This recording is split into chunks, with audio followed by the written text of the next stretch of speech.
My name's Adele Onyango and welcome to another episode of Legally Clueless. No, seriously, I have no clue what I'm doing, but I'm pretty sure I'm not the only one. Hey you, welcome to episode, 106.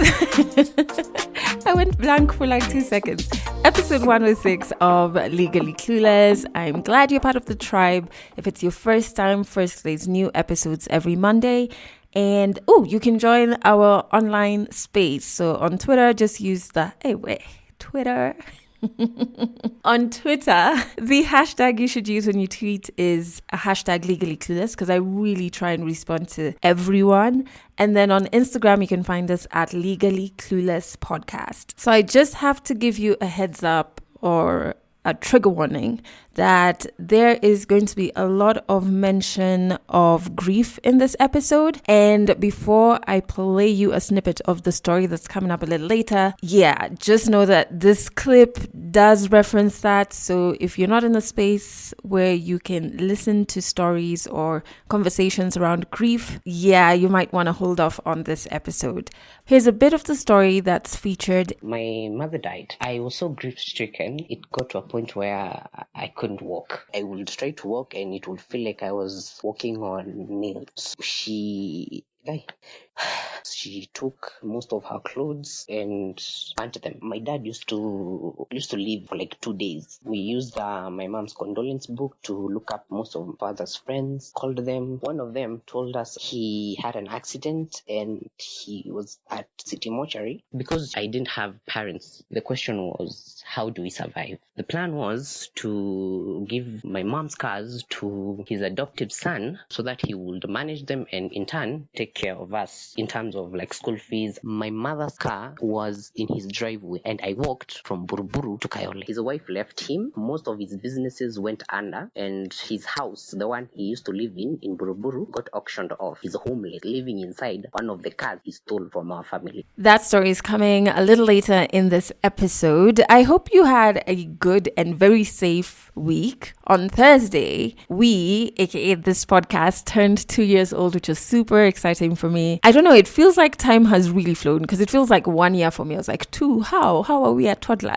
Like, what's happening? But thank you so much for showing this podcast all this love and support. And to celebrate, we have a really cool animated video. It was done by Ronin Productions. I will put a link to their page in the description of this episode. And the animation just captures some iconic stories that we've had on this podcast. So make sure you go and check it out on the Legally Clueless Instagram page, which is at Legally Clueless Podcast. Anyway, back to the other days of the week, other than Thursday.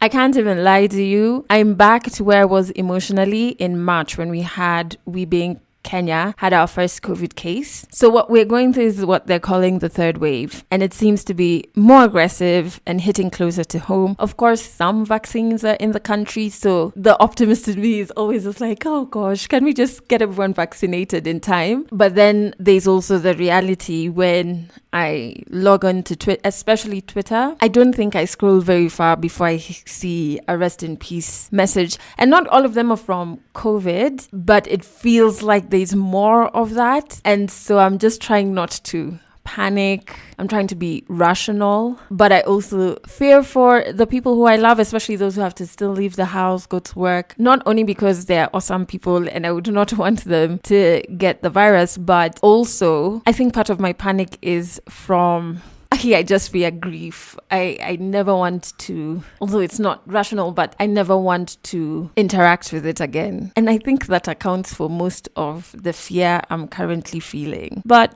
we just do what we can to protect ourselves, right? But that's where I am emotionally. But also this week, I think it's this week, not the week before, I'm not sure, but recently, I discovered this amazing Kenyan artist. Yes, I've already jumped into Song of the Week. I really don't want to stay on deciphering my emotions. So, Song of the Week. I discovered this really awesome Kenyan artist. I actually saw a friend of mine, shout out to Silas, tweet about him, and I was like, hey, who this? Christian Courier is his name. And he's based in the States, and his music, oh my word.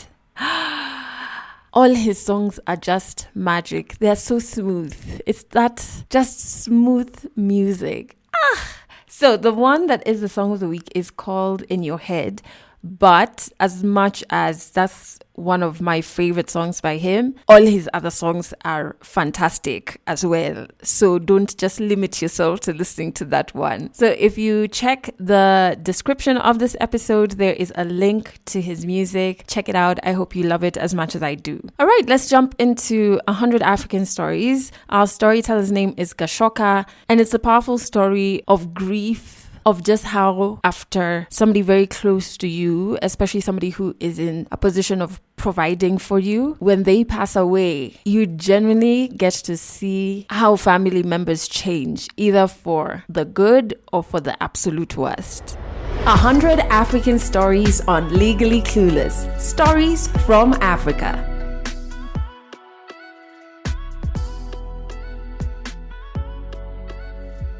My name is Francis Gachoka. I am from Nairobi. I just turned 20. When I was a child, I didn't have a lot of problems, I say. I had really nice parents. I lived in a really nice house. I just had a really nice family. So up until I was like 12, my mother died. She got sick. And I remember that period of my life, I was so grief-stricken. It got to a point where I couldn't walk. Even during the funeral, I wasn't there because I couldn't walk. I was at home and my mom had been sick for a few months. And as a child, when your parent is sick, you don't think much about it because in your head, they are like Superman. They will get sick and come back the next day looking fine. But when she got too sick and she had to be taken to the hospital, that's when I knew shit had hit the fan. And she stayed there for about I think a week, and we were left at home. My father used to come back home to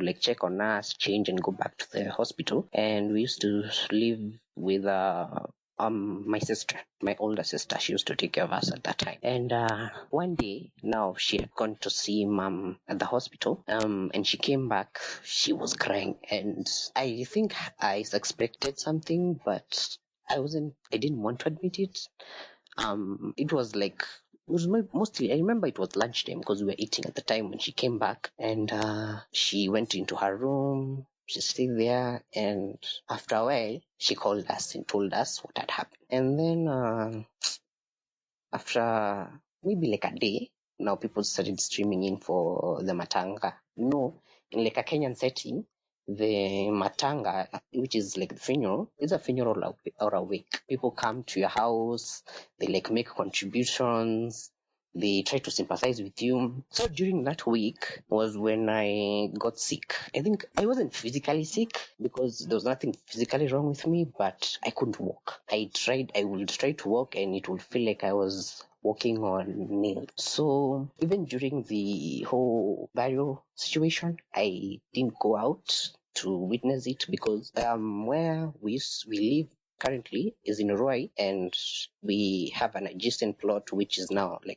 burial ground. So it's not too far from home, somewhere you can walk to. So I wasn't able to even go. So after the whole burial had ended, we were called for a meeting by my father, my father, and my older sister. And my father said, mom said in her dying wish that her adoptive daughter be taking care of us because she was in a far much better position to handle the whole family situation. She had a friend who died years before, and she took care of her kids. There were 3 kids, and what her oldest kid, who is now my adoptive sister, was supposed to take care of us. After the whole funeral, our adoptive sister came. She used to live in Rongai. She came with her child and her clothes, and she came to live at our house. And now she had now started living in our house. When somebody comes to your home, you feel like she's trying to change stuff, which I just wanted to change our whole situation, and I didn't like it. And plus, she even she even took my mom's clothes because her opinion of her burial was that a little bit of a backstory. My mom and her adoptive daughter didn't quite get along because she used to claim that my mom's church was sort of a cult. And when she now started living at our house, she took most of her clothes and stuff and burnt them. So after she burnt my mom's clothes, honestly, like hapo hatukuelewana. Hapo ndio tulikosana kabisa kabisa kabisa, because she has not even been dead for like months and you're burning her stuff. So my dad wasn't at home most of the time. So he came back in the evening and I told him what happened. He reprimanded her and I didn't feel like I was given a proper explanation of why she did what she did. But you don't ask questions. You just go with the flow. So we continued living together, and while my father was still around, she sort of behaved. She used to be nice. She used to sort of care about what I do. My mom had died in April, so of 2012. Now in September, now on my birthday even was it was on a Friday. So I had come from like my swimming lessons from school, and I had come home now, and my dad was waiting for me so that we can go do our shopping, because he knew that I really loved going shopping. So we went to the supermarket, we bought stuff, and we just had a really nice time. And I remember when we drove back home, he unloaded the stuff we bought and he got a call from one of his friends. Since it was Friday, I think they were going out drinking or something, and he told us bye and he left. And kawaida, my dad used to leave for like 2 days and he's not seen or heard, but he used to call. And now it was on a Friday, he wasn't at home the whole weekend. He didn't come home the whole weekend. And it was now on Monday. On Monday now, we went to school and came back, and my dad was still not at home, did not come back. And my adoptive sister now started calling his friends. We used my mom's condolence book to look up most of my father's friends.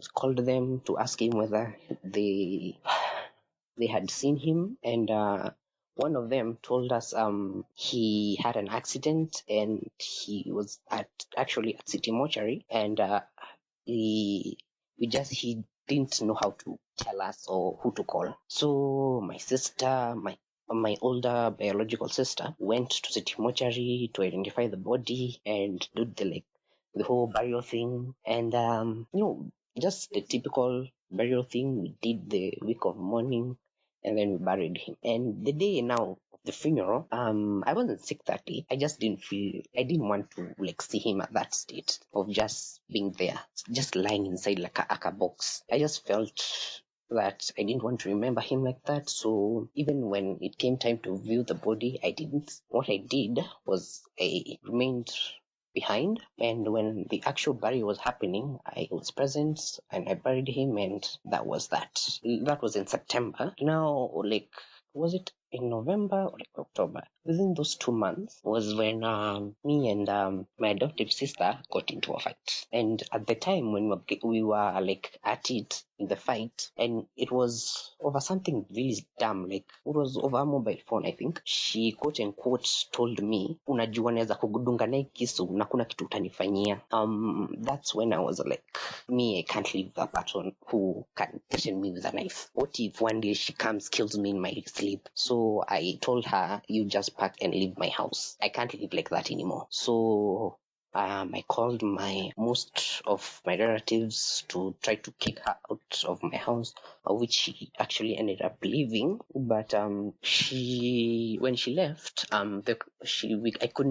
we couldn't remain with my younger sister because at the time she was too young and she needed somebody to take care of her. So she ended up living with my adoptive brother, who is related to my adoptive sister. My mom only adopted them when their parents died. As a result, her younger brother, took my younger sister, and I ended up living with my older sister, biological sister, in my parents' house. Because I didn't have parents, the question was, how do we survive? And my folks, or mostly my mom, used to own a couple of taxis, and that's how we used to survive. And my dad used to do various businesses. So the plan was to give my mom's cars to his adoptive son so that he would manage them and in turn take care of us in terms of like school fees, upkeep, and whatnot. But I personally decided that I wanted to go to boarding school because KCPE, which is like the national exam Kenya, I was like 2 years to KCPE, so I decided since there's nobody at home, let me just go to school. So I went to school. I finished my 2 years in boarding school, and even during the holidays I used to either remain behind in school or just go home and live with my sister, but that wasn't an ideal situation, so that's why I preferred going to school, remaining in school. Initially he was actually a really nice guy. Initially we got along really well, but I think when he now got married was when he kind of started changing, because that's when we started becoming a bit distant. Sorry. During my schooling, he used to actually send me shopping for my normal school shopping. He used to pay for school trips. He used to pay fees. But during the last year of school, when I came to clear, is when I found out that he hadn't been paying the school fees for like an entire year, and the director of the school was a family friend, and he felt that it wasn't right to send me away for school fees, so he never asked me any questions about school fees. When I came to clear was when he said I owed the school about, was it 100,000 Kenya shillings, which was the school fees for like the entire year. But during that year, he had paid for trips, he had sent me shopping, he had sent me pocket money, but he didn't pay school fee. Now, during that year, when I had finished my class 8, I couldn't remain in school, so I had to go back home. And when I went home, my older biological sister, sent me to his house in Buruburu, and that's when I met his wife, who was a bit now emotionally abusive, and it got to a point where I couldn't handle that abuse anymore. So that's when I ran away to my mom's friend's house, which is she used to live in Dandora, phase 1, a place called Civil Servant, which is not too far from Buruburu. So I went and stayed there for about 2 days, and when I resurfaced, I went back to his house. My adoptive brother, quote unquote, said, imekuwa kichwa ngumu and he can't pay for my school fees anymore. So as punishment, I am going to not go to school for a whole year, so that, in his words, nipate adabu. So that's how I didn't go to school for like a whole year. At the time, honestly speaking, it was my sister's role. I saw it as my sister's role to question him about those assets, because I saw it as a grown-up thing. So he will tell me things like that, and I will go to ask my sister, like, what the hell? See, you are my sister, you tell me why he's refusing to take me to school. So I'll go ask my sister, and my sister would, hey, I remember she actually told me in Kiswahili, unataka nifanye nini, niibe ndio nikupeleke shule? And mind you, that nigga is running around with my mother's car, and I couldn't even go to school.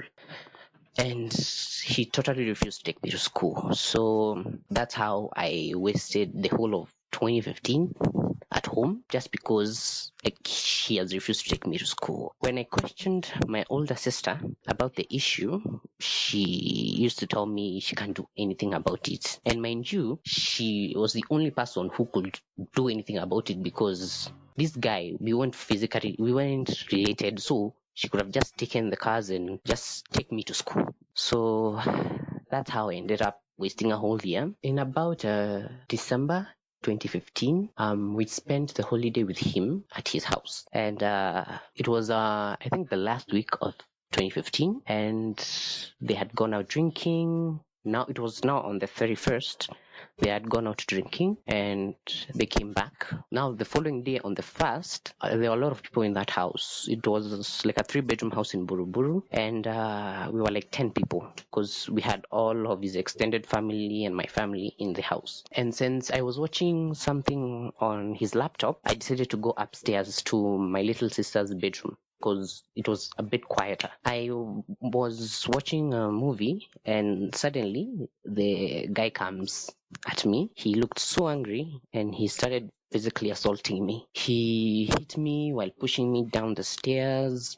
He just continued assaulting me and asking me whether I have taken his money. And I had not even seen that money. He claimed that I had stolen like 5,000 bob from him. Honestly, I did not steal that money. And he went through my stuff. He even did a full body search on me and didn't find any money. So he again told me he can't live with a thief inside his house. So he took my clothes, pushed me towards his driveway and threw my clothes outside and pushed me outside. And mind you, all of that is happening.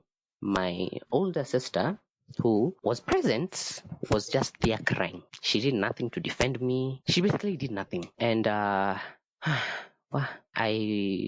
day I walked from Buruburu to my mom's friend who I had earlier, previous year I had run away to. I went to her place, and now she had moved to somewhere in Kayole. So I walked from Buruburu to Kayole and I was crying because I had no money.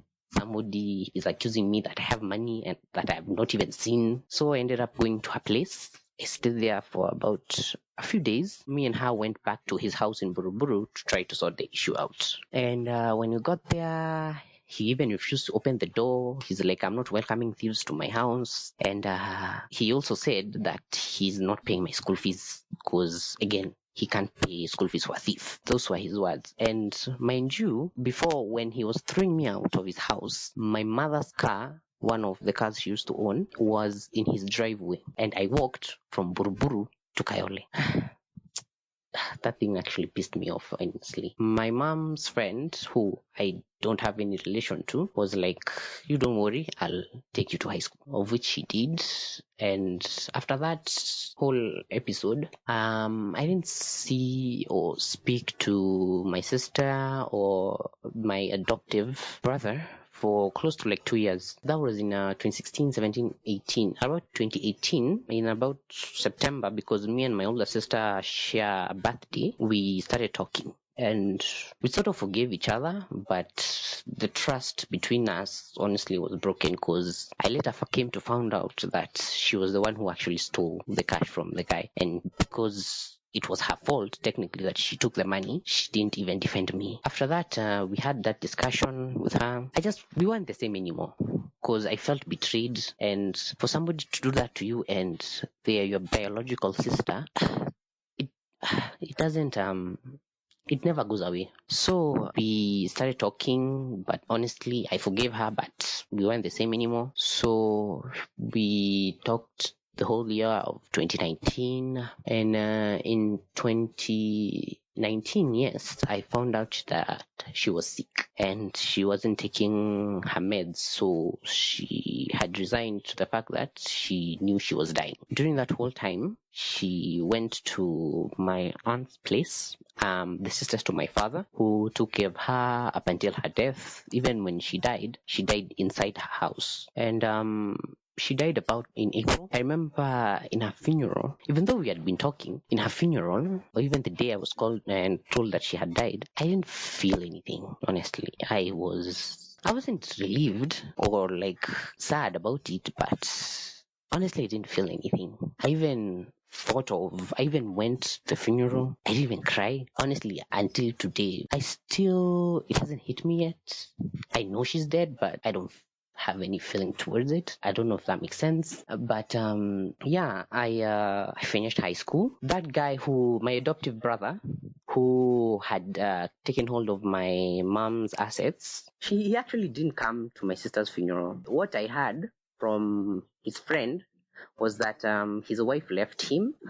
So most of his businesses went under, and his house, the one he used to live in Buruburu, got auctioned off. So he currently now, as we are speaking, he's homeless, living inside one of the cars he stole from our family. For me, honestly, that kinda is the best revenge. And now it did make me grow up faster than most people. It cut my childhood short, but currently I'm happy now because I was able to get hold of my a few documents that my father used to have, his land documents. I was able to rent out our family home, which was in the middle of this whole corona thing. So actually I started earning rental income from my parents' house during this whole corona thing. So I'm blessed in that sense. I'm just excited for the next chapter of my life, which again is, I don't know what's going to happen, but what the hell, it's life. I just liked being by myself, honestly, because that whole situation, I think, made me not trust a lot of people. So I mostly like keeping to myself because I have seen the worst in people.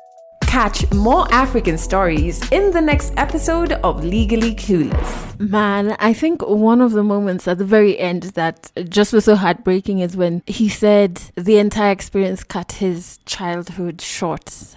Going through all of that before you even turn 20 is something else. I think another thing that I completely was like, oh my God, that's the same with me. When he was talking about the day he found out that his mom had died, I find that when I think about the day I found out that my mom died, which weirdly enough, I never forget. Like my mind erases things that are traumatic, so I'll struggle to remember the date she died, what we did for like her last birthday, certain things like that. But the one thing that I've always remembered down to what I was wearing is the day that we found out she had died. Like we got the news, which is just strange. I don't really understand it. But yeah, so when he was talking about what he was doing, how he knew it was lunchtime, I was like, I remember details like that. But all other things, very difficult for me to remember. So Gashoka actually sent his story in. Well, he sent a 1-minute story demo, and then we set up a date where I'd virtually record his story. So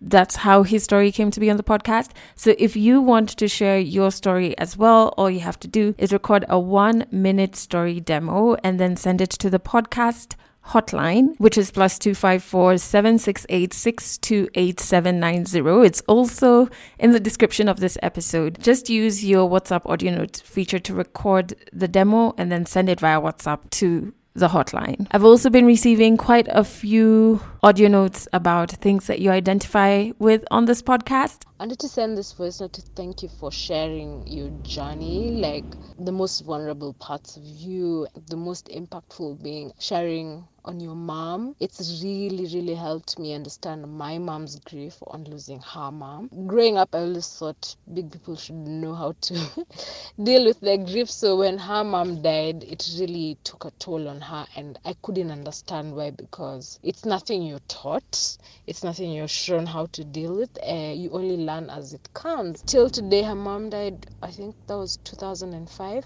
Till today, she speaks about her mom, or she talks about her mom, and she just shed a tear.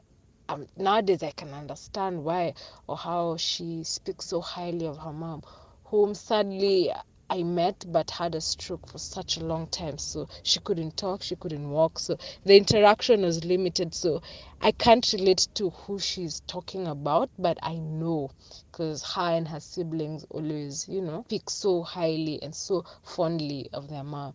So for that, thank you for helping me understand my mother and her grief. I'm really glad that you can find a home on this podcast. And also in terms of just grief, when I lost my mom, I would never hear anybody talk about having lost their loved one. So when I started talking about it on this podcast, I was so shocked that there were so many people experiencing similar things to me. I know it was a bit irrational, but because I was not hearing anybody talk about death and grief, you almost feel even worse because you're like, why am I the only one going through this? Like, why was I the only one to lose a loved one? I don't know if that makes sense, but I'm glad that there's a space where we can openly talk about these things. And not only if you're the one who's lost someone, but as she said, if someone you love and care for is battling with grief, you can feel a bit helpless. I know that for sure. It's like, what do I say? You know, what are the words? So it's dope to have a space where we can all just openly talk about this yucky thing that is grief. And another thing, so this podcast plays on Trace Radio in Kenya every Monday, Wednesday, and Friday at 12 noon and at 7 p.m. So just head over to traceradio.co.ke. You'll see a list of all the frequencies, and you can also stream it live there. Thank you so much for listening to this podcast, for showing it so much love, especially during our 2-year anniversary birthday, that one.